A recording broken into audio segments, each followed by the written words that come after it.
Good day, viewers. Welcome to your favorite program, The Conversation, coming to you from TV 360 here in Lagos, Nigeria. My name is Nelson Ekujimi. I'm a public affairs analyst. Today, I have with me on the program the Executive Director of Center for 21st Century Issues, a lawyer and an environmentalist, Comrade Gbemisola Akosa. I know him personally as Titi, so you pardon me if I call him Titi. No problem. It's because she's close to me. Yes, today we want on the program, we want to look at the Lagos State clampdown on street trading, as well as environmental nuisance. We have seen recently that the Lagos State government came out and affirmed that she's going to be enforcing the no street trading law. We have also seen that the environmental nuisance law is being implemented in the closure of markets. And for me, some persons have said, oh, how can government ban street trading, that it is the poor people that are engaged in street hawking, that it is a means to deprive them of livelihood, why should the government close market? That it is because the market people are poor Nigerians, that they don't want them to make a living. And if you ask me, it is laughable because one, street trading, it's a universal law that abhors street trading, in the sense that the havoc street trading does to the society, it undermines public health, safety, as well as national security. Through street trading, we have traffic congestion, we have traffic bottlenecks, we have a threat to the life of the street traders as well as other people on the road. It can cause accidents. We have also seen that street trading has also resulted in a lot of traffic robberies, whereby people want to perpetrate their evil acts, hide under the guise of a street trader to rob. I've seen somebody who told me that you see them carrying maybe a loaf of bread. When they come to your window, they will just bring out a pistol in between the loaf of bread and tell you to surrender, whatever you have on you. And talking about the markets, we are all aware that markets have their rules of engagement.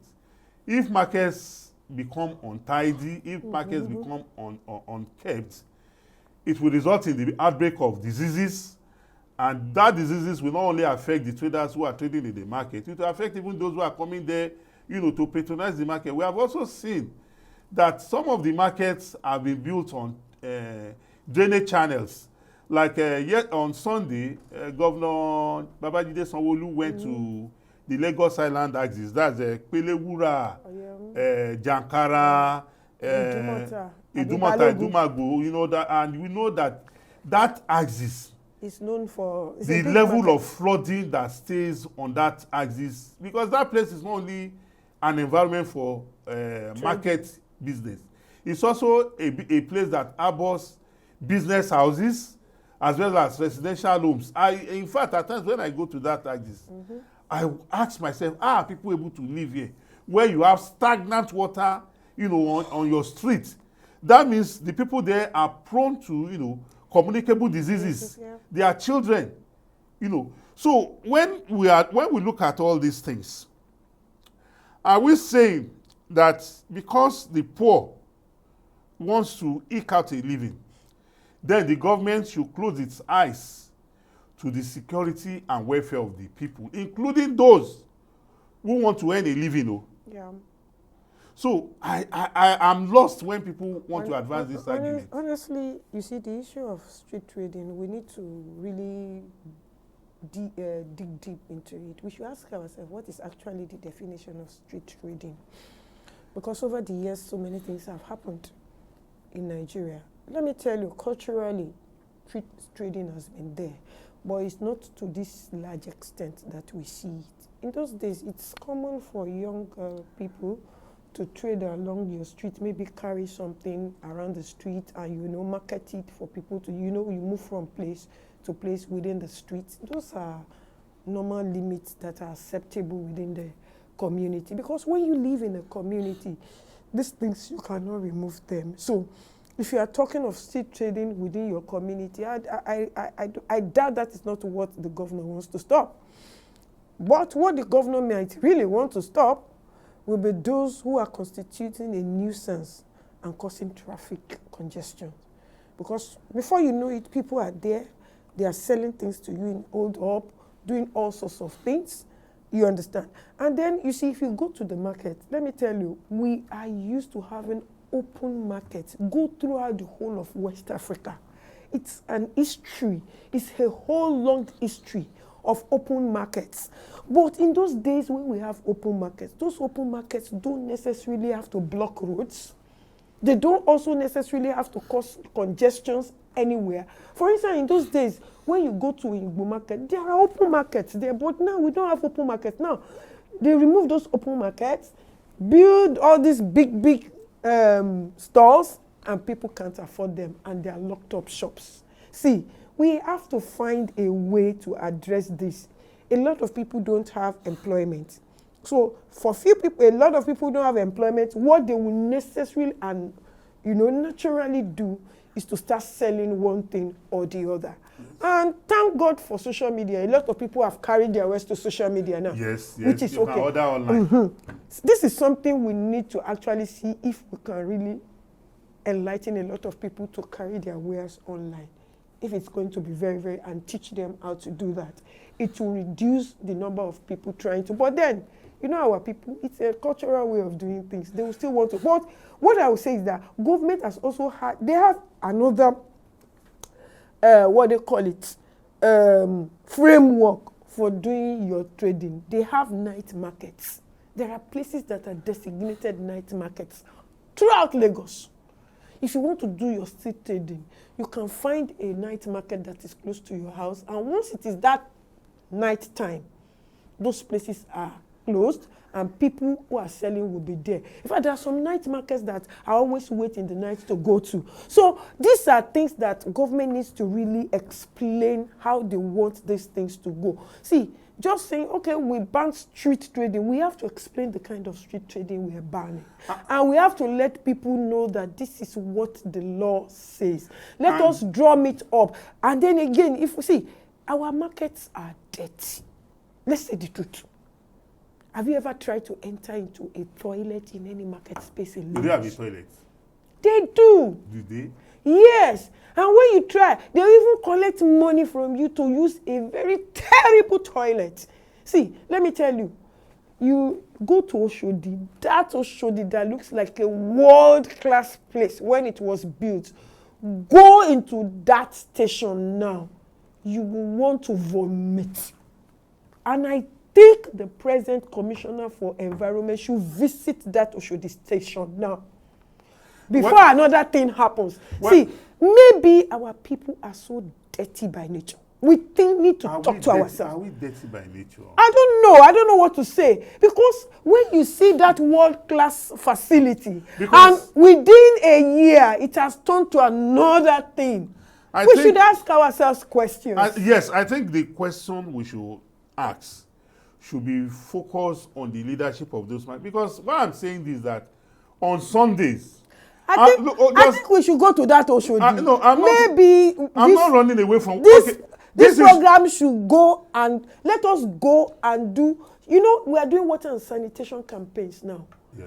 Can we open up our markets, the toilets in our markets, and do a report? I think we should have pictures. I think we should have. You'll be shocked. I think we should have an advocacy on that. But before we go further on this program today, I want to tell you for free that if you go on Mobile Road to Ajegunle, from the fuel station that is opposite a beverage company, that road is a two-way lane. Traders have turned it into a lane that can hardly contain only one vehicle. You come to Yanopajaye, 24/7 you have traffic logjam. And for me, one of the areas that concerns me most is that I'm waiting to see the Commissioner for Transportation in Lagos take action with regards to commercial vehicles that have turned our roads to park stations, to mechanic garages. And they should clear all those. If they are on the right of way, they should be removed. Yes, they should be removed. So, talking about these markets that you have talked about, I remember vividly well that you know, the issue of public convenience. I don't know how you can have a public convenience in such an environment and you expect it to be of standard, because ordinarily, like some markets have been shut down because they didn't meet up to the standards. You know, some markets were shut and, you know, they've complied and they've been open. So it is not that shutting down these markets is a death sentence. Solution, yeah. It's just about the fact that there are rules. And I'm regulations sure, yes, before the markets are shut, I'm sure that the authorities must have issued them some warnings. Yeah. The government or whoever is supervising the market, they will not just wake up one night and decide to. The issue of toilets in markets is not a rocket science. Is it only toilets? How about how they dispose of their refuse? Yeah, it is not a rocket science thing. Somebody was telling me there are ways these things can be done and it can be enforced. At least there's a way that we are enforcing this environmental sanitation every Thursday. People do it religiously. But the truth of the matter is that we need to have a good, sustainable system that keeps our market clean at all times. Because if our markets are not clean at all times, then we risk taking we are prone to diseases. Is it only diseases? The food that we buy from those markets, they will be polluted. These are very important issues we need to take care of. See, let me tell you one thing. See, these things are not rocket science. If we sit down with the traders themselves, we will come out with a good solution. So we need to sort out this matter. See, let me tell you. Are we going to go from markets to markets? See, if we need to go from market to market, they have leaders. We will sit with them. This is what we have noticed. This is the problem. How can we make sure that this thing is continually clean? See, in other advanced places, they have some agencies that are in charge of these toilets who will ensure that there will be cleaners there for every second. Absolutely, there are cleaners there. There are people cleaning. For every second you use that place, every 30 minutes, people come in to clean it. Yes. With enough water. And they ensure that things go well. We can do it in our markets. It's not rocket science. I agree absolutely. I agree absolutely with you on this. That there's need for us to review our activities, because whatever laws that are in place are meant for our collective good, and not for the good of one person or a group of persons. So on this thing, we want to go on a short break. The conversation coming to you live from 3B360. Please stay tuned. We'll be right back.